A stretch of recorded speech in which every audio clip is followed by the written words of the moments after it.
Sachin deep fake video ఓ game app ను download చేసుకోవాలంటూ ప్రచారం.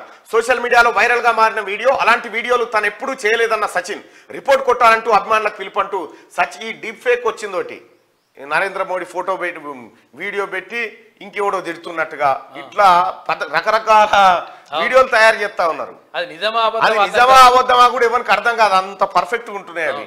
సచిన్ టెండూల్కర్ ఓ app ను డౌన్లోడ్ చేసుకోమని అడ్వర్టైజ్మెంట్ చేసినట్టుగా అదొకటి సోషల్ మీడియాలో తిరిగింది. అది నేను చేయలేదు, అది ఫేకు అని చెప్పి ఆయన సంజాయిషి ఇచ్చుకోవాల్సిన పరిస్థితి వచ్చింది. దాన్ని రిపోర్ట్ కొట్టాలని అభిమానులకు ఆయన పిలుపునిచ్చిందట.